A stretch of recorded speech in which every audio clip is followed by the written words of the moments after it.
አሜሪካ በታሪኳ አይታው የማታውቀው ወታደራዊ ውድቀት በኢራን ሰማይ ላይ ተከስቷል።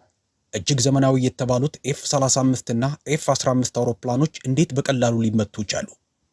የዋይት ሃውስ ሚስጥራዊ የዩራኒየም ዘረፋ ዕቅድስ እንዴት ከሸፈ?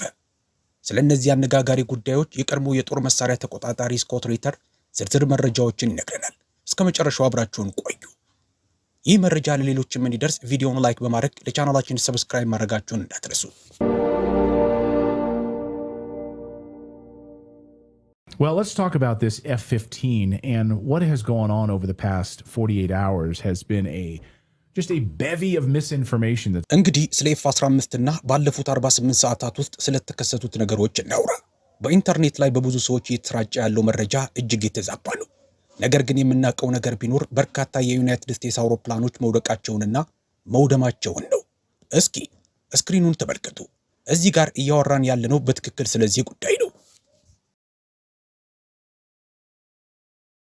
Well, the question is, why is the U.S. victory lapping this? ጥያቄው ግን በኢራን የአየር ክልል ላይ እየበረርን እንደነበረና አውሮፕላናችን እንደተመታ በግልጽ እየታወቀ የአሜሪካ መንግስት ይህንን የማዳን ዘመቻ እንደ ድል አድርጎ ለምን ያከብረዋል? ፕሬዝዳንቱ ግን አንዳንዴ እድለኛ ይሆናሉ። አሁንም የተወሰኑ ትጥቆች አሏቸው። እኛ አብዛኛውን ትጥቃቸውን አውድመናል። ነገር ግን አሁንም የተወሰነ ነገር ስላላቸውና አንዳንዴም እድል ስለሚቀናቸው አንዱን አውሮፕላናችንን መተው ጥለዋል ነው ያሉት። እርሺ እንግዲህ ይህ ፓይለት እዚያ ምን ያደርግ ነበር? በትክክልስ ምን ተከሰተ? ምንስ እናውቃለን? የሚሉትን ጥያቄዎች እንጠይቅ። ለመሆኑ ይህ ተረት ነው? ቢሆንስ ለምን ይነግሩናል? እነዚህ ተገቢ ጥያቄዎች ናቸው።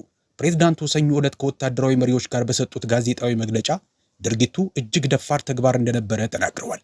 እስኪ የምናውቀውን ለማወቅ እንሞክር። ይህ በኢራን ሚዲያዎች የተለቀቀው የአውሮፕላን ስብርባሪ ነው። አውሮፕላኑ ኤፍ-15 ነው።